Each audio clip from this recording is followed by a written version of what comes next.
Midnight pre-patch is upon us, and with it comes a decision for most players. What class or spec am I actually going to play? This decision is tricky. If you strictly follow output, you are sort of fully at the mercy of inevitable tuning passes. Plus, a spec might blast, but if you don't actually enjoy playing it, no amount of overpowered damage or healing is going to keep you logging in. So in this video, I'm going to offer a helpful framework for deciding your main and alts going into Midnight. This will be independent of output and focus more on the core characteristics of classes and specs post Midnight rework to help you make the best decision based on your own personal preferences and gameplay style. I've also created a custom quiz to go alongside this, which I will touch on later on in the video. To help us break this process down, I want to start by splitting this decision into 6 criteria and defining each of them. As we go through this section, I want you to make a mental note of how each of these areas applies to you as a player. First up, we'll go with difficulty. We are simply going to define this as the inbuilt complexity of a given spec. At one end, you've got classes that require very minimal forward thinking with fairly simple rotations. You simply just run in, hit a handful of buttons in a fairly intuitive order, and that's all you really need to do. On the other hand, higher difficulty classes require you to understand both dungeon and raid mechanics in advance, as well as more complex sequences of abilities. For example, these classes generally require you to understand things like upcoming damage and healing requirements, and then the ability to string multiple abilities together to get the maximum output. Criteria 2, intensity. This has a couple of factors which play into it, but they mainly center around action per minute, or APM, and the amount of melee versus ranged gameplay. Specs that require faster button presses and more melee uptime are generally higher intensity, whereas ranged classes with fewer button presses per minute are lower intensity. Next up, responsibility. This is a funny one, but some specs do have more or less levels of personal responsibility built into them. Typically speaking, healing and tanking roles naturally have higher levels in this area. However, certain DPS specs will also have their own inbuilt features that make them more prone to this. Prime example is the Beast Mastery Hunter. Due to the inbuilt level of mobility, they typically will cop a lot of personal responsibility in raids for doing mechanics that require movement. Fourth criteria, dimensionality. This is a bit of a fancy pants term, but I'm going to use this to refer to classes that can do multiple things alongside their main role. Some specs just run in and zug away with only very minor impacts on their team outside of their main role. Other specs have different utility spells and off healing, making them much more multi-dimensional. Next, forgivingness. Now, this is pretty closely tied to difficulty, but it is slightly different. Specs that are not very forgiving will often see significantly reduced output or survivability unless specific buttons are pressed at the right time. Other specs, you can make multiple mistakes and only see minor consequences. This area is for players to decide whether they enjoy like high stakes, high reward gameplay, or whether they prefer something a little bit less punitive when it comes to errors. The last criteria is probably the least important overall, but it is also hard to ignore: desirability. It's no real secret that certain classes and specs are typically more desirable to groups than others, whether that be due to a mix of things like utility or group buffs or flexibility between roles. For example, druids are typically fairly highly desirable in a Mythic Plus setting. They bring a really good raid buff, lots of different utilities, a lot of flexibility between the different specs. This sort of thing doesn't necessarily play into your enjoyment of the class, but it will affect your gameplay experience because being more desired for groups means that you will have an easier time getting into them. Now, with these criteria in mind, we're going to try and put them into action. To make it a little bit easier to digest, we're going to condense these into something called archetypes, which is basically like a typical combination of traits. We'll go over these in a fair amount of detail for a few of them and then sort of rapid fire a couple at the end. The first archetype we'll start with is the button mashers. These are players who enjoy fast-paced reactive gameplay with high levels of intensity. However, a gameplay style that is not sort of inherently difficult and is generally fairly low on the dimensionality front. First up here, the Fury Warrior. This is your classic button masher spec, and this is no different going into Midnight. Fury does seem to have retained a lot of its identity as just the peak Zug spec. Rotation is simple, it is fast, you build Rage, press Rampage, rinse and repeat. It's an aggressive, fast-paced rotation and isn't particularly concerned with the order of abilities that you're pressing. Next up for the button mashers, Havoc Demon Hunter. Now, this is a bit different from its current state, but Havoc has become a lot less complex post-Midnight rework. It now centers a lot more around like high impact, short cooldown abilities. Blade Dance doesn't require a setup anymore. I-Beam is a lot more frequent, and Havoc still retains a lot of its fast mobile melee gameplay. Aside from Darkness and the raid buff, it doesn't offer a huge amount in terms of group utility. However, it is now looking like a fantastic button masher spec. Next up, Retribution Paladin. Now, this doesn't 100% fit the category in the sense that Ret generally has higher levels of dimensionality with things like blessings and off heals. However, the gameplay loop is still very button masher. You generate Hotly Power with Blade of Justice and Judgment. You spend with Divine Storm and Final Verdict, and that's basically the core of it. It's fast, visually reactive, pretty low difficulty, very similar to Dragonflight Ret Paladin, which, if anyone played back then, was fantastic. Lastly, while healing doesn't typically fit particularly well into button masher world, Restoration Shaman and Holy Priest definitely deserve a mention here. This is mainly due to their simplicity. Both of these specs fit the sort of archetype of health bar go down, press button to make go up. Simple, effective, and much more reactive than other healers. Now for archetype number 2, we're going to go with the Swiss Army Knife. These are players who enjoy playing specs or roles that have impacts on their group in multiple different ways. To start with here, we're going to go over both Elemental and Enhancement Shaman fitting nicely here. The distinction between the two is mainly that Enhancement is a somewhat more high intensity and melee focused spec, obviously, than Elemental. Going into Midnight, a lot of the bloaty buttons have been removed from both specs. Elemental is transitioning back towards having two sort of distinct fire and lightning builds. They've spoken a lot, and there's been some gameplay of a really cool AoE focused lava burst build, which if anyone played in Dragonflight Season 3 was what Ellie Shaman was then, was really cool. Enhancement's also been cleaned up.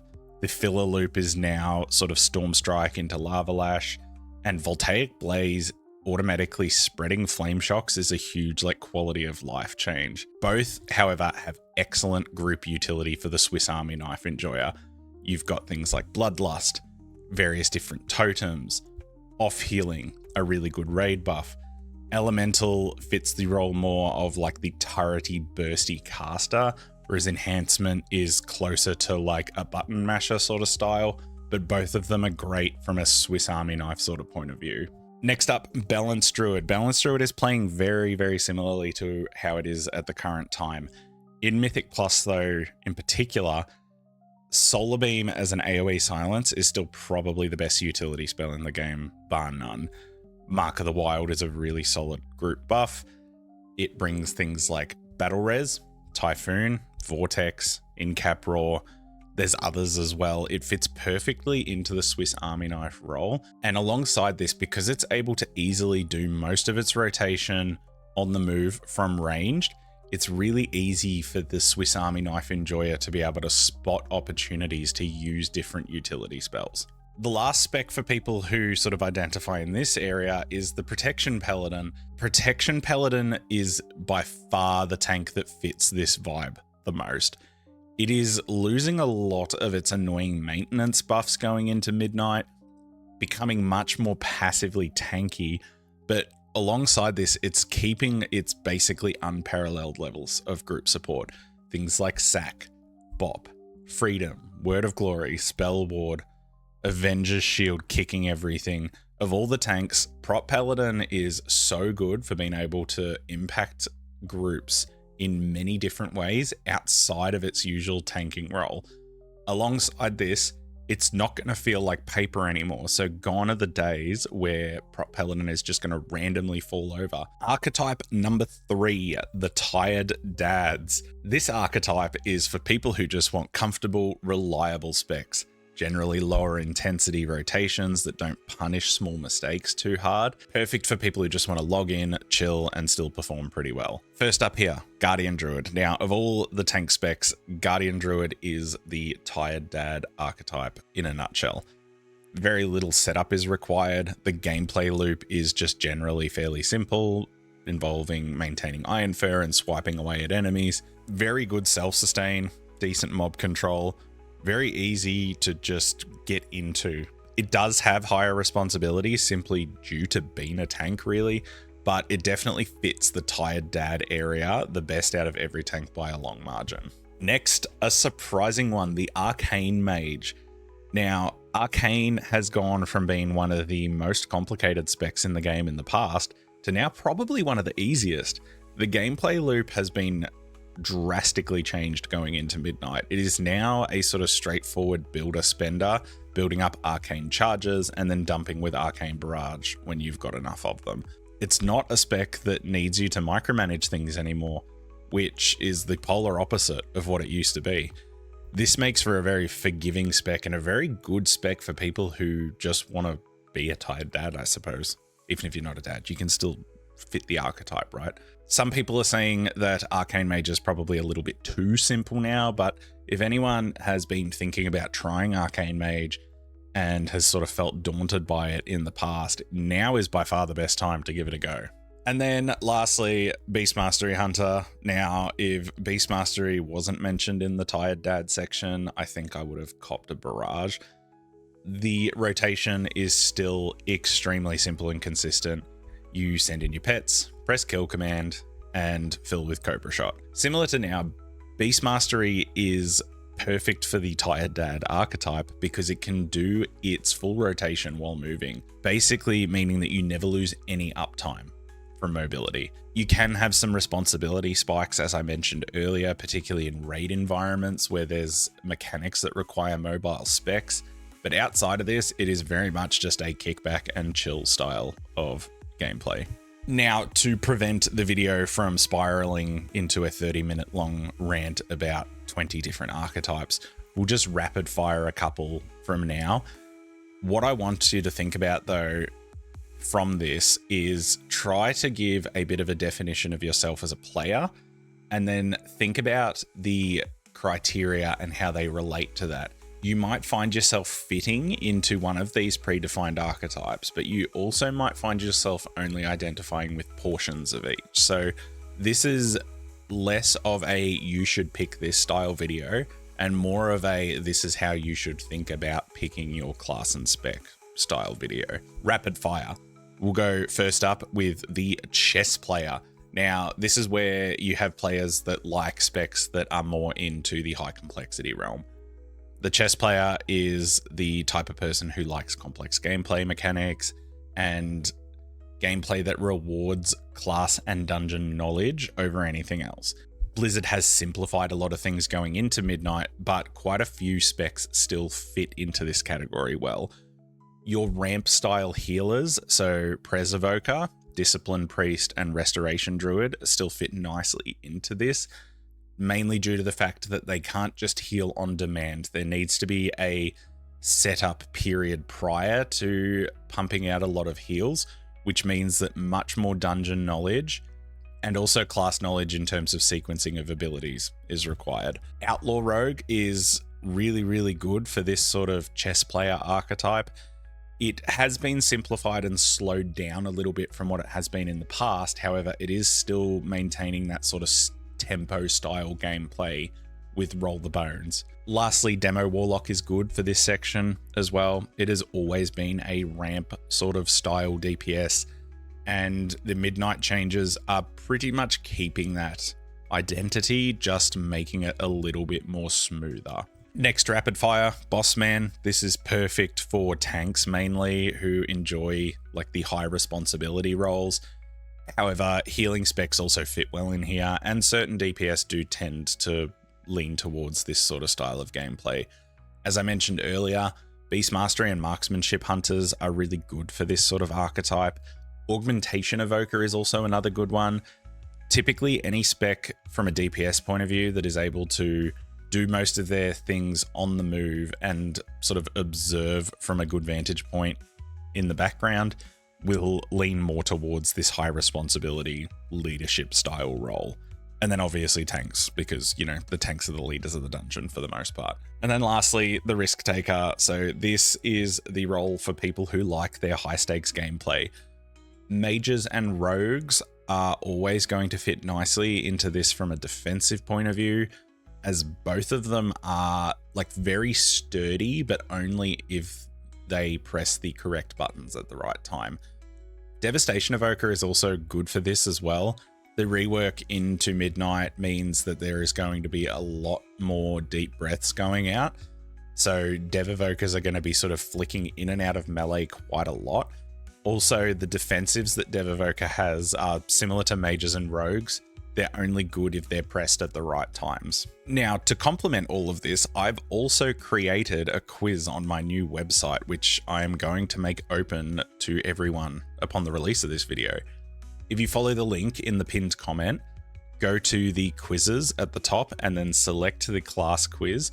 This will then provide you with a 40-question quiz and offer you a scale of your affinity towards tanking, healing, and DPS, as well as an ordered list of the recommended specs in each of these areas. I've built this with the criteria I talked about above in mind, as well as a few others in the background.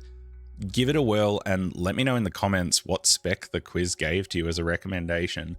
If you have any issues with how you think the quiz has given results, or any like fine tuning and things like that, just let me know by responding to the pinned comment in the comment section below. On top of this, I have also got the Mythic Plus comp builder into a semi-usable state. So you can see this in the top bar of the website as well. This does need a little bit of a look over, but I think it's probably close enough to usable for people to be able to go in. So what this will do is you can select your 5-man team for Mythic Plus.